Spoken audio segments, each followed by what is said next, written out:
Hunters of the Night. This is Omega Ace Gaming with a post-commentary for my no-death run of Castlevania Chronicles.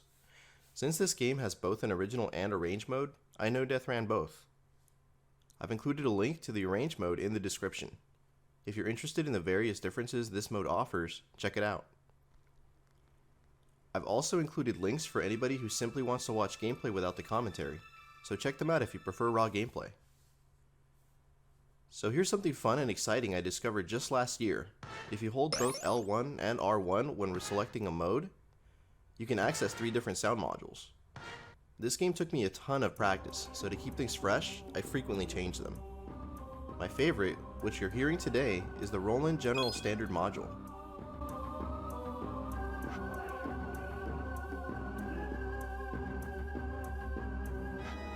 The game opens up with a cult resurrecting Dracula to the song Black Mass. Again, we're drawn in by the beautiful sprite work in these games. It's hard to believe that this was initially released in 1993 on a Japanese computer called the Sharp X68000. Yes, this PlayStation 1 game is a port with an additional mode that remixes the music and changes a few in-game sprites. Get a load of those blood particles. How I love them.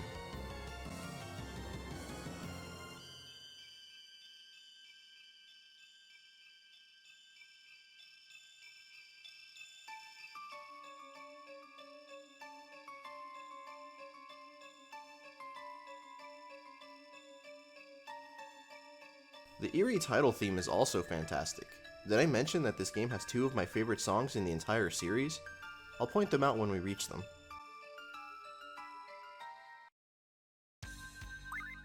Here's a song I had to listen to several times before successfully accomplishing this NDR.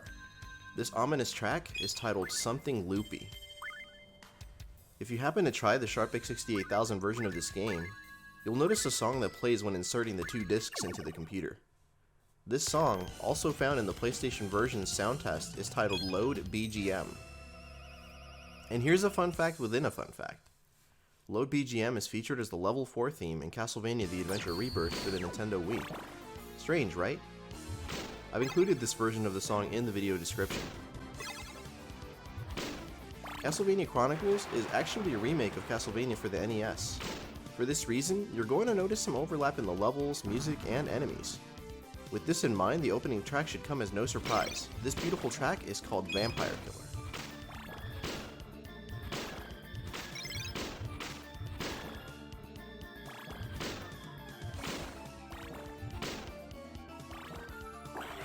The enemy I would have sworn was a panther, labeled a black leopard in the NES manual, leaps down from above and sprints towards you just like their NES counterpart.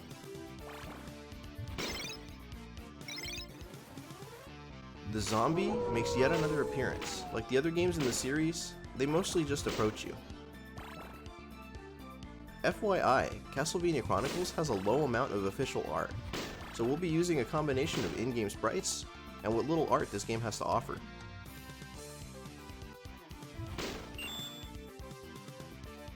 Here's another roundup of this game's collectibles. Hearts are collected to use the sub-weapons in this game. Small hearts increase your stock by 1, and big hearts increase by 5. The Invisibility Ointment renders you invincible for a short period of time. Money bags grant you points, which amount to extra lives. Red bags are worth 100, blue bags are worth 400, and white bags are worth 700.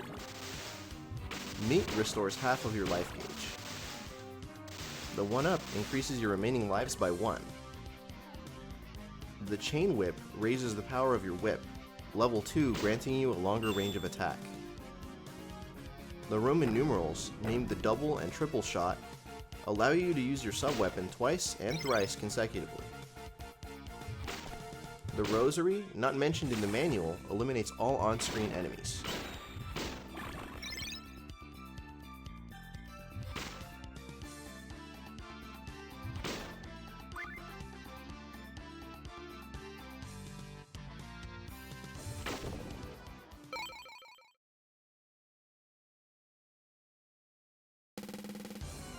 Let's dive into the game's first boss, the Giant Bat. Unlike the NES version, this one turns into several smaller bats when struck, giving it time before you get to attack it again. The bats like to take shape where you were last standing, so simply move towards their previous location and move back when they fly towards you. They sometimes fire projectiles, so bear this in mind. The song that plays during all but the final boss fight is called Creatures in the Depth.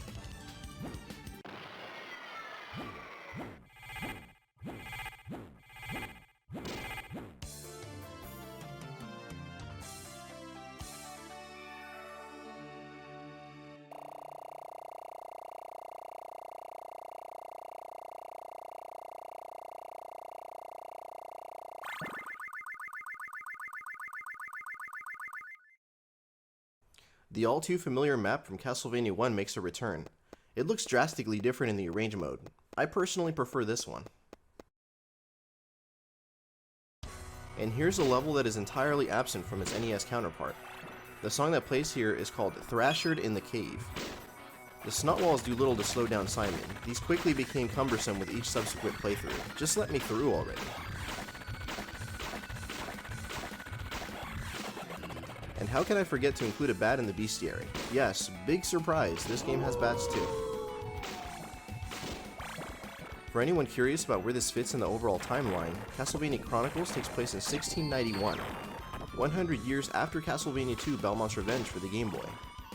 Chronicles is one of several retellings of Simon Belmont's first foray, the others being Super Castlevania 4, Vampire Killer, Castlevania NES, and Haunted Castle. Here are a few new enemies for the bestiary, the Gargoyle and the Earth Serpent. The Gargoyle's patterns remind me of the version from Rondo, quick and aggressive. While these don't breathe fire, they damage you quickly if not disposed of.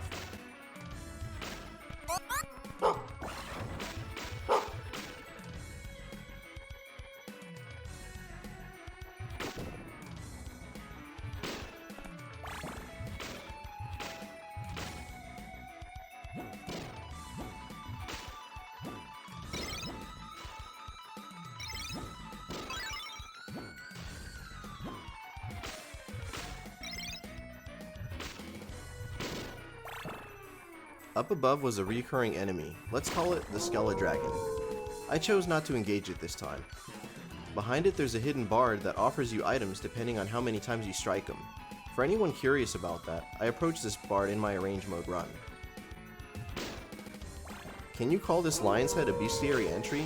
Strangely enough, it does shoot fireballs if left unattended. The speed picks up here as mermen try their best to knock you off the increasingly smaller platform. If you happen to take damage, be sure to stay near the center of the platform since the original mode does have knockback.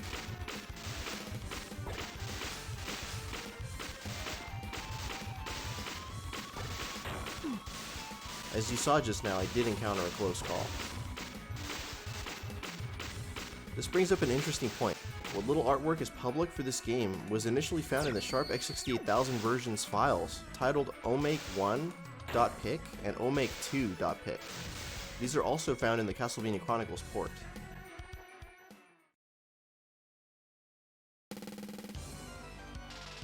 The skeleton dragon from earlier appears as a boss, trying its best to knock Simon off the platform. Stay near the center, time your jump strikes, and you'll survive without a problem.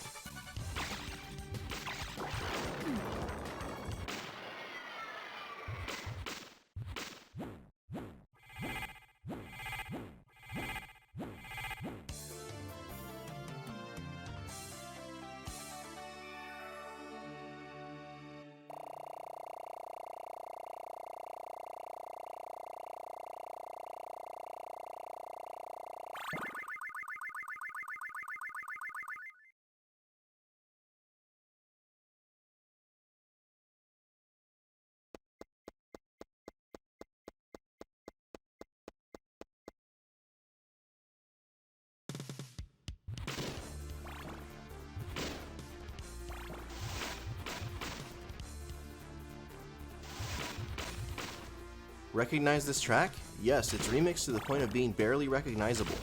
But this is the track Wicked Child. Does this level resemble the NES level with the same song? No, not in the slightest. We're immediately bombarded with several new bestiary entries. Eagles and hunchbacks come down from above, forcing Simon to pause and eliminate the threat. Wall widows emerge in front and behind you, forcing Simon to tread carefully as he walks past every tree.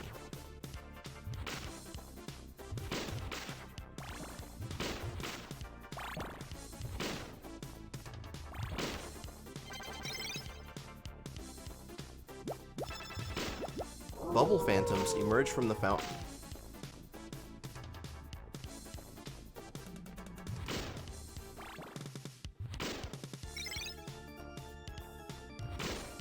Stone archers fire arrows towards Simon's last location, so keep moving. Centipods have an exoskeleton protecting them from damage, so Simon can only attack them when they expose their bellies.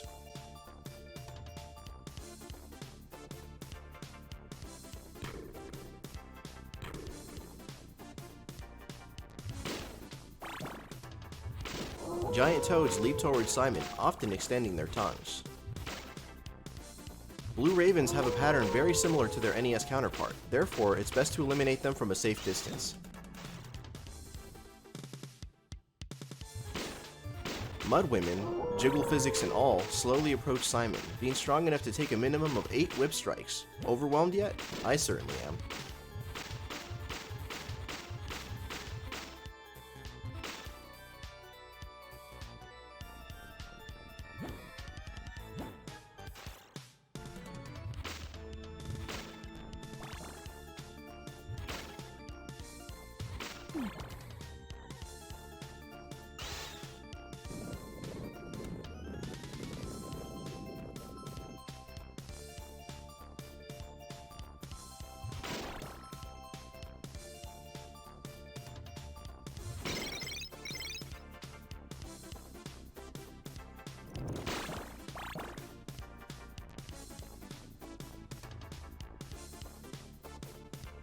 Underneath 2 ice walls, a giant snake, described as an anaconda in Mr. P's Castlevania fansite, lies in wait for an unexpected adventurer to leap over, with a bat waiting on the other side.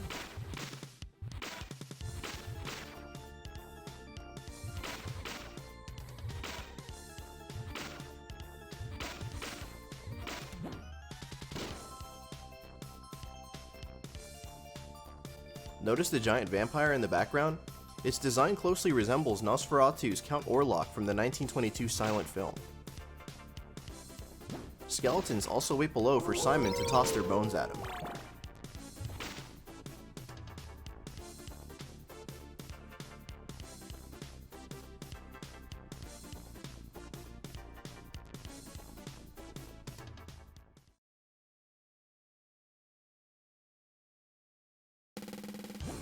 And here's this level's boss. The Ice Lord is described as an elemental wizard that uses heart-stealing, dagger-spawning, and pillar-raising spells to keep Simon off balance. This wizard can also summon an ice-breathing demon. Unfortunately, I killed the boss too quickly, so you won't be seeing the demon in this run. If you're curious about it, check out my arrange mode run, where the wizard had an opportunity to summon him.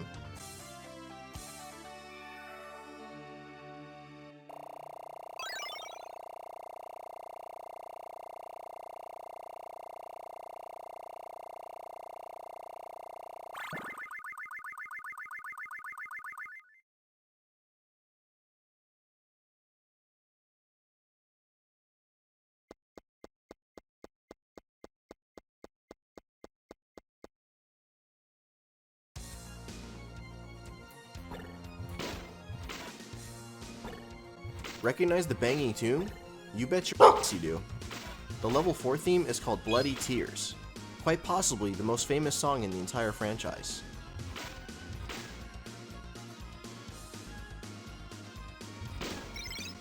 Once again, the Knights and Medusa heads work together in a level designed to resemble the second level in Castlevania NES.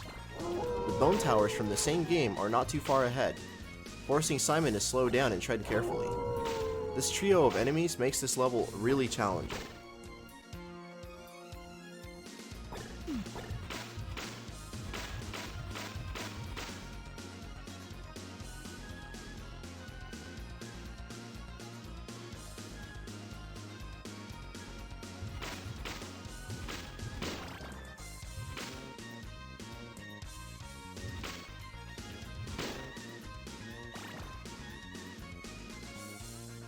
Here's a secret area I discovered just a few years ago. A massive shout out to my buddy Hector for showing me this.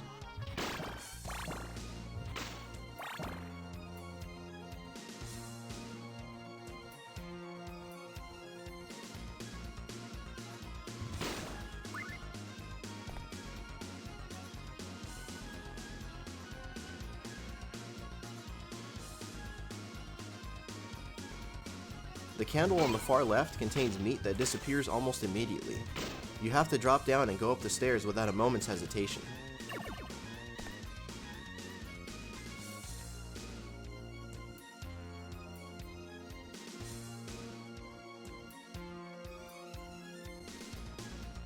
And here's some trivia unrelated to Castlevania. Above is a statue of what appears to be Athena wielding a spear. This spear represents wisdom and strategy, the keys to victory in war. Rolling down her face are, yes, bloody tears. These turn into the invincible enemies, blood skeletons. Let's take this opportunity to talk about the sub-weapons in this game.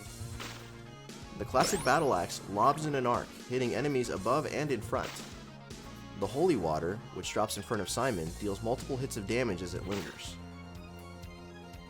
The dagger flies in a straight line towards the enemy. The pocket watch freezes most on-screen enemies. The cross, which strangely uses an image of a rosary, returns to Simon after it hits a wall or an obstacle. And lastly, this game's exclusive, the herb, recovers half of Simon's health.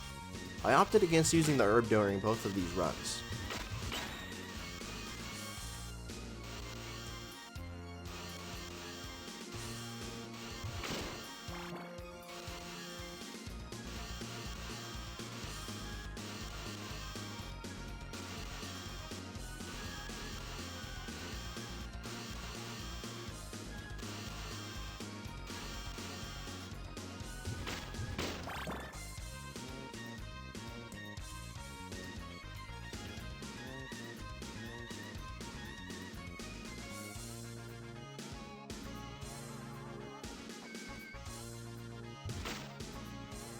Something I've always appreciated about this series are the stained glass windows. The one in this game is particularly special as it comes to life in the form of a stained glass knight, a reoccurring enemy in the franchise.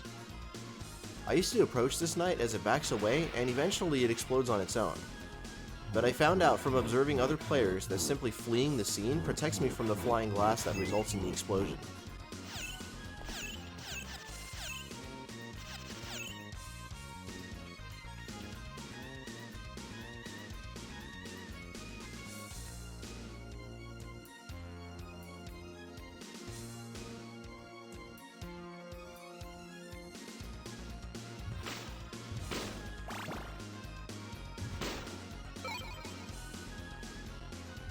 While I didn't take any damage in this particular run, I later discovered hidden meat in the corner right before facing the boss. Take note of this, guys, it's a game changer.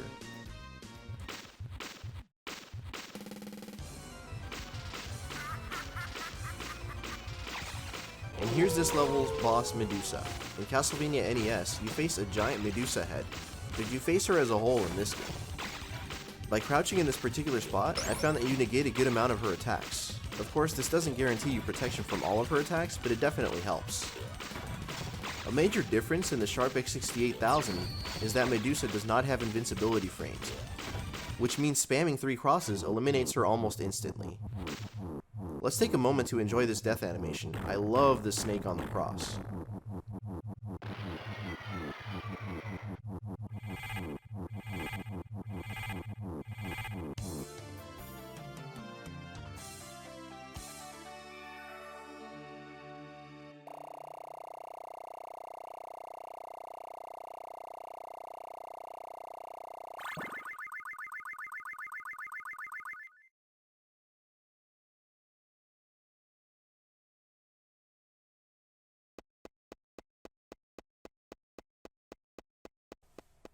This is the point in the game where the difficulty spikes like a mother.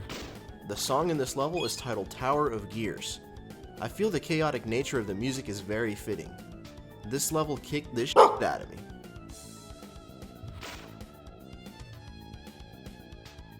An enemy introduced in this level, the Bone Scimitar, has beautiful artwork. You have to be very cautious with these guys. They strike fast.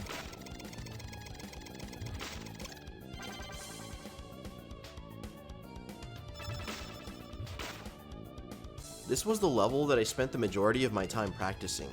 The nature of this level, containing aggressive enemies, flying gears, and an unpredictable boss, made it one of the hardest in this game and the franchise as a whole.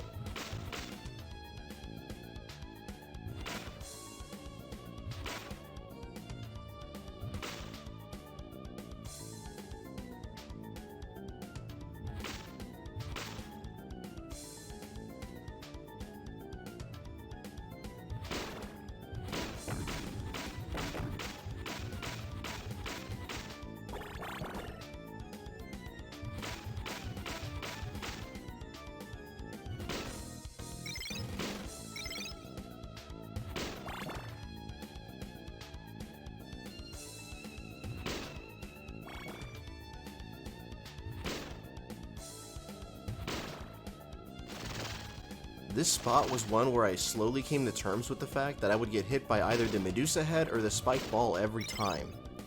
However, I did have to bear in mind that a health item was further up ahead. Without it, I'd be in serious trouble.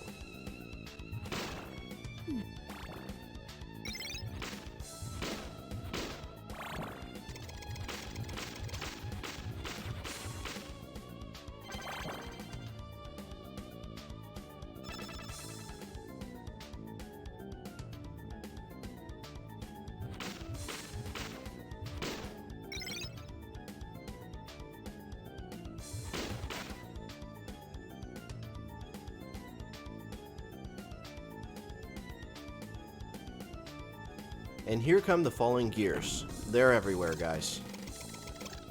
Let's plug this peeping eye into the bestiary. While the one in the game has a tail that resembles a chain, the artwork depicts it more like a severed optic nerve. And there's the meat I was talking about earlier. It makes a world of a difference.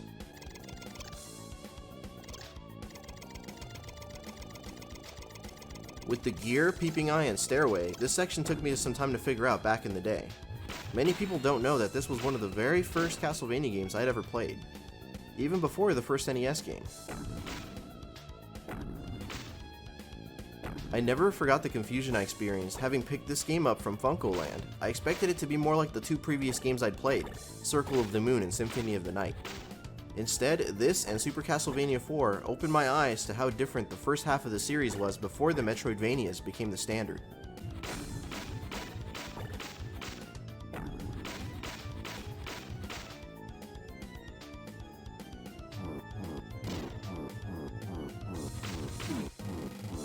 Taking that one hit of damage really put me on edge, as it meant that I could only take 2 more hits from the boss before failing my no-death run.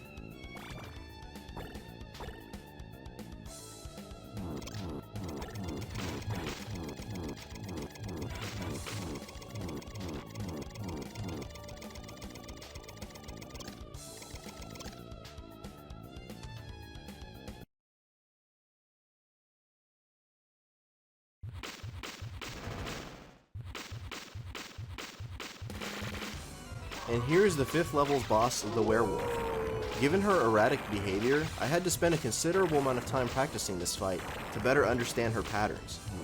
The idea of ripping pieces off of the face of a clock tower has always been creative to me, and pulling the big hands off the face, chef's kiss.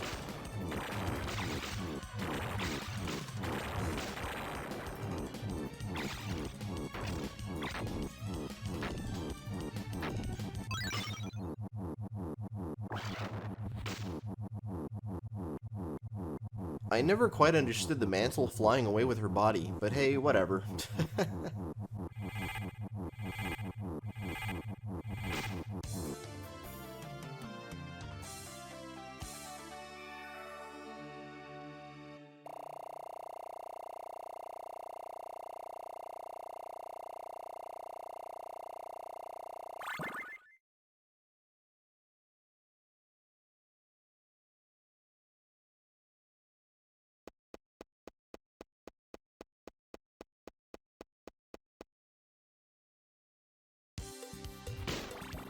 This level has not just one, but two of my favorite songs in the entire franchise. This uber catchy tune is called Moonfight. I highly suggest you check out the arranged version of this track, as it sounds absolutely brilliant. Can you hear the cowbell? Can you hear the bass? Oh my god! We were also introduced to the enemy Winged Guards. They have a wave pattern like Medusa heads, but with a bigger hitbox.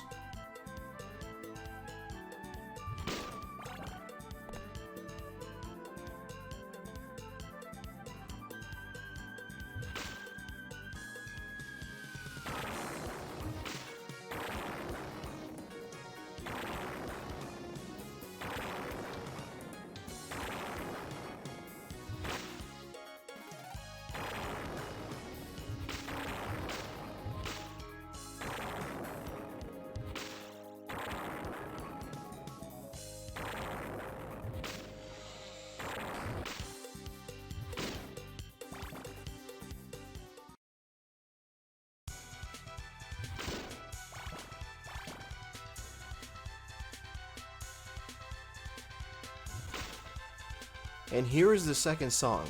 How can Konami possibly contain so much awesomeness on a single level? This one is called Tower of Dolls. The enemies here resemble small toys. We have toy bats that pop out of boxes, the porcelain Harlequin clown dolls, who at times leap down, making them dangerously unpredictable, the small balloons, and the marionettes, which speak in the Japanese versions of this game, saying things such as Omae wa dare, which translates to Who are you?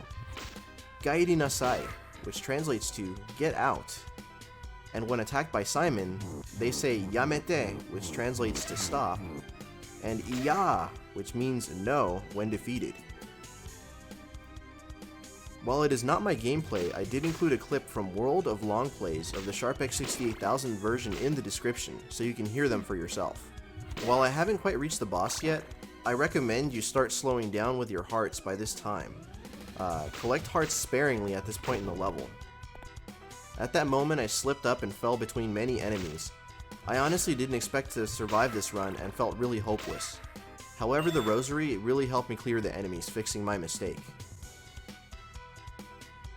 I'm sure you've noticed at this point, but you can manipulate the movement of the marionettes with timed whip strikes.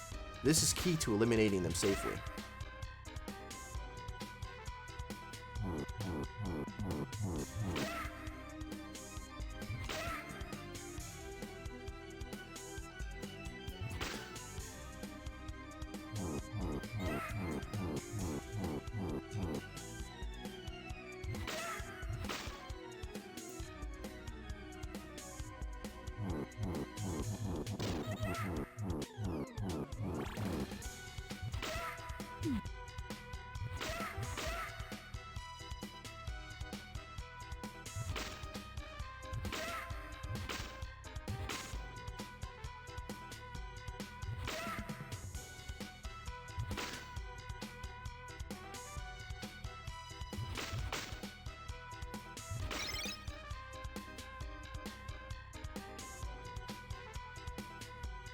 We are introduced to a few more enemies in this room full of mirrors. The axe armors from Castlevania NES make another appearance. Hitting their legs when unguarded eliminates them in a single hit, otherwise you strike them until their shield breaks. Mirrors also come to life, falling from above you with circular mirrors spinning towards Simon at blazing speeds.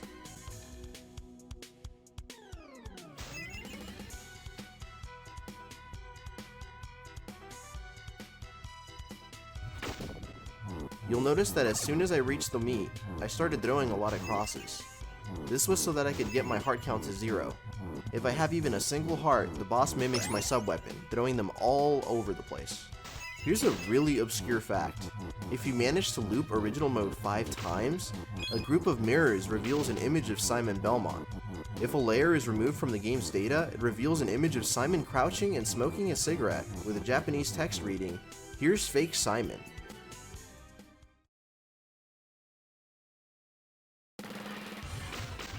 And here's the 6 levels boss, the Doppelganger. If timed correctly, a figure 8 walking pattern with well-timed downward whip strikes prevents this boss from catching up. I love how he explodes into shards of glass.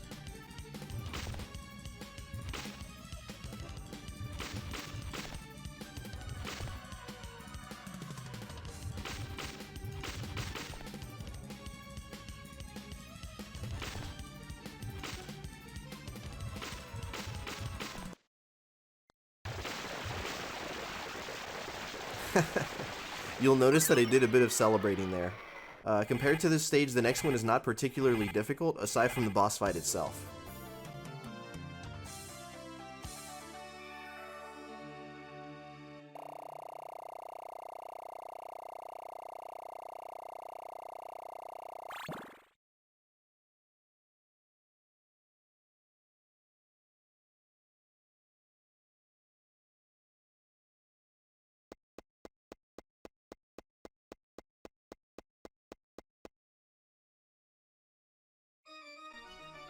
This level, which should be familiar to fans of the NES Castlevania game, has the song Etude for the Killer.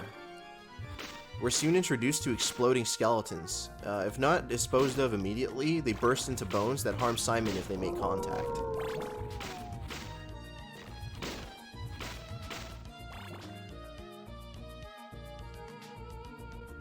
And here we have an enemy that is only presented once in the entire game. This two-headed beast appears to have a canine's head and another of a cyclops. I quickly dispose of him using well-timed crosses.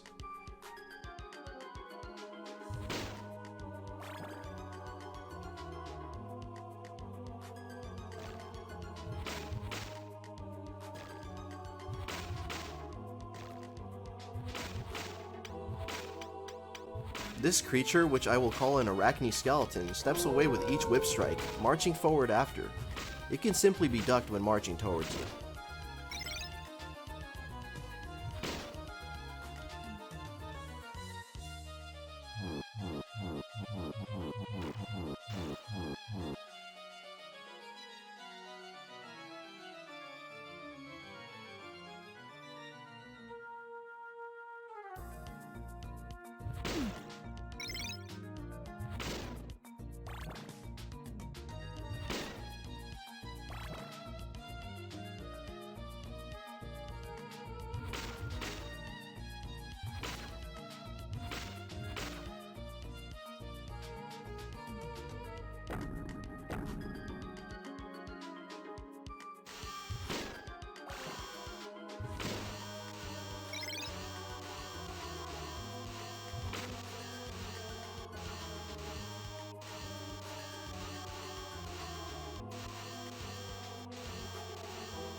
I felt the effect they made with these jump roping skeletons was really cool for something they did back in 1993.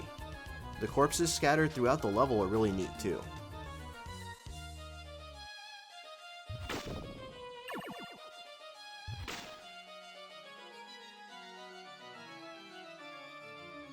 Watch out for those spikes.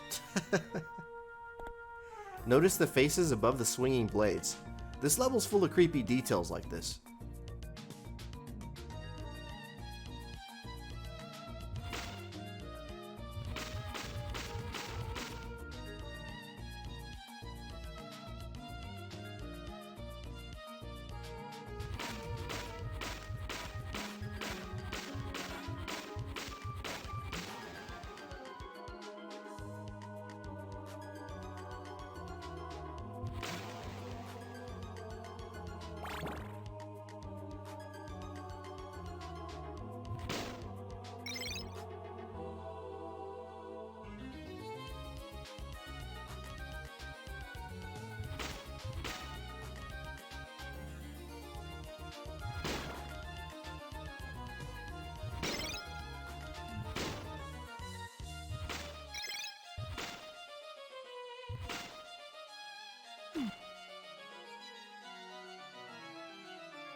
And here we approach Frankenstein's monster.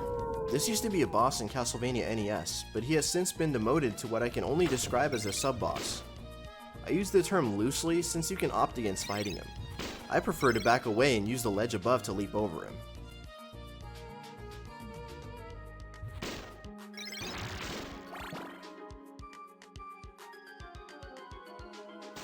Get a load of these vile babies. I doubt they have an official name, so I'll call them demon embryos.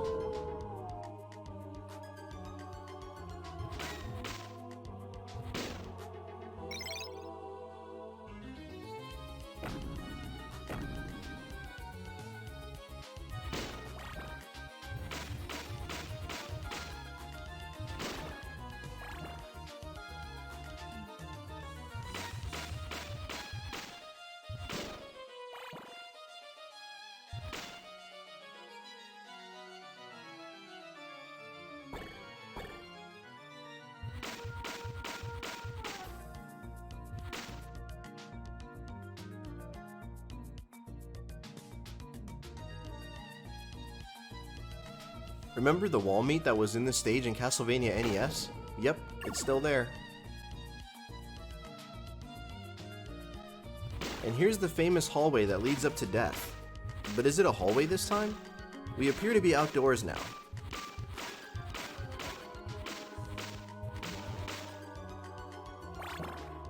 No sir, we've been fooled.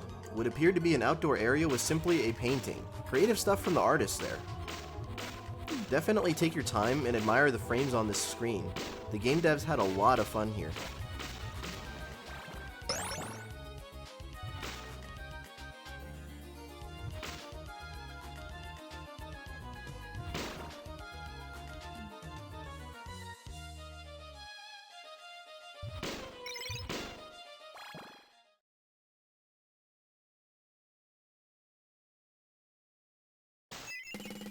Big surprise as to who the boss is.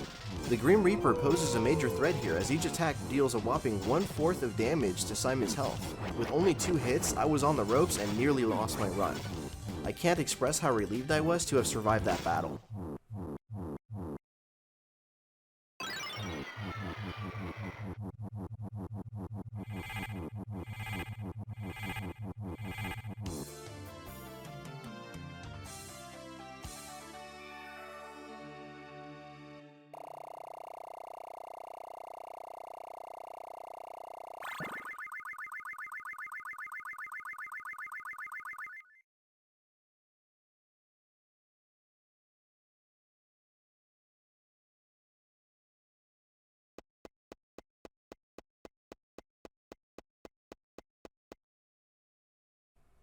And here we have the final level. The theme you are now hearing is called Simon's Theme. This level's full of knights wielding various weapons. The first few we encounter here are the halberd knight and the crossbow knight.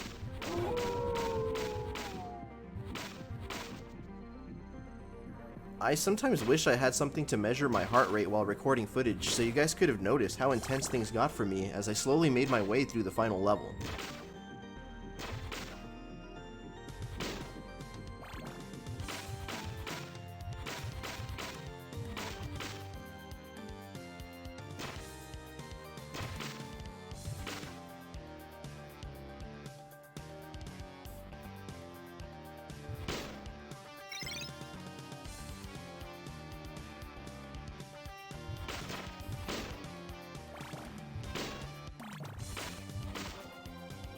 As you just saw, the Sword and Shield Knights have no chill as they charge towards you at intense speeds. At this point, the stage branches. The left path leads to many knights and a wall meet, while the right side, which I find a lot more exciting, has a large crucifix and a 1-up.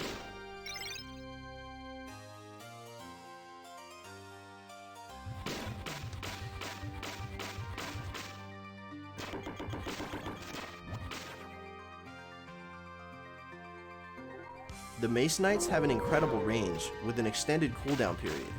Goad them into missing and approach them quickly after.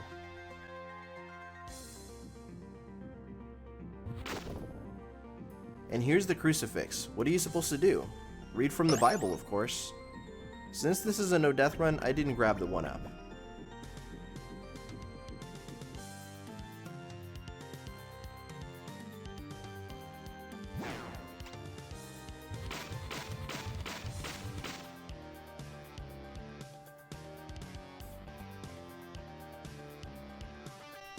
Here is one of the more intense areas in this game.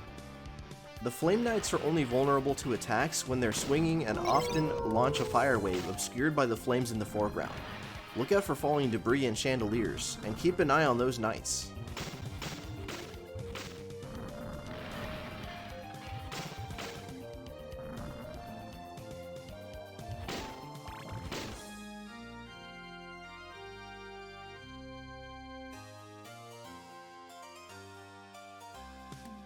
The giant bats make a return here, this time as common enemies. Take your time and spawn them one at a time to better handle them.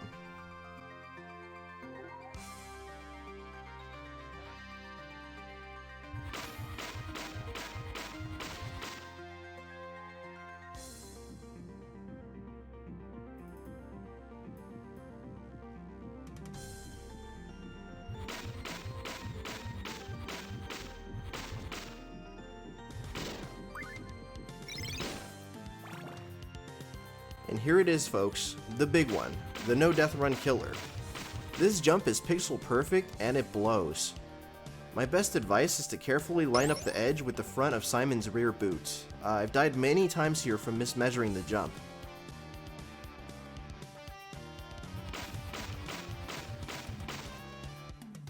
While this last jump isn't as strict, I strongly urge you to take it seriously as I've died here a few times.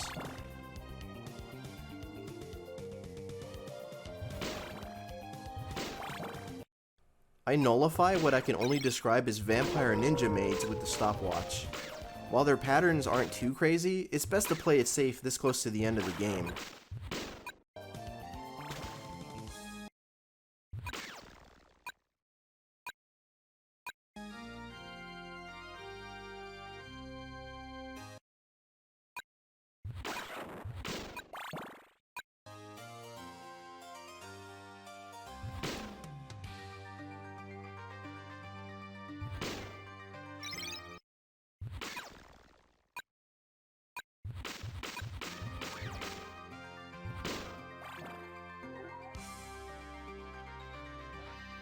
And here's an infamous screen, stage 24.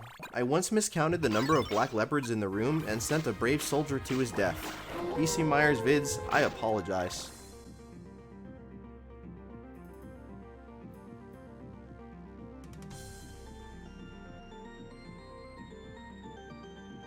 The long journey is over as I approach the game's final boss, Dracula.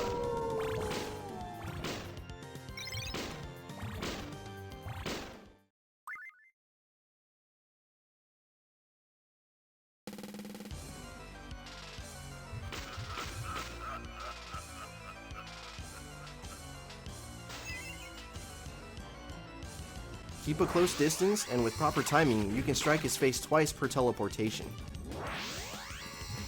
For anybody curious, check my arrange mode for a drastically different Dracula sprite. I've included the updated art of Dracula created by Yami Kojima, famous for Symphony of the Night.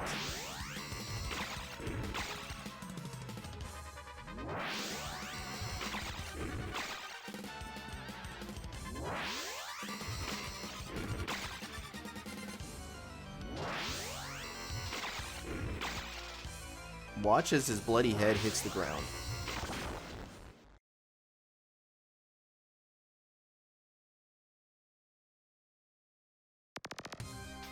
With a full bar of health, my heart pounded while I faced Dracula's second form, the spirit of Dracula, to the song, "You Goddamned Badhead."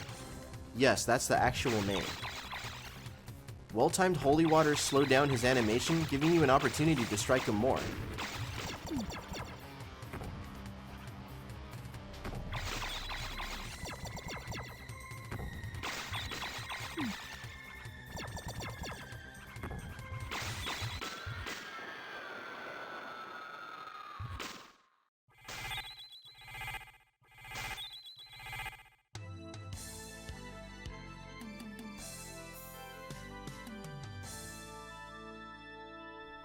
And there I go, falling off the couch in disbelief. As stated before, this has been my most challenging no death run to date, totaling approximately 6 months of on and off practice. I'd like to take this moment to dedicate my no death run to Mazinpower.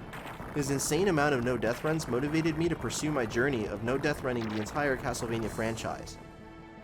Anyway, I hope to see you next time during my no death run video of Castlevania Bloodlines. Also, be sure to stick around for the end of this video, as I've included clips to show you some of the work involved in the making of this video.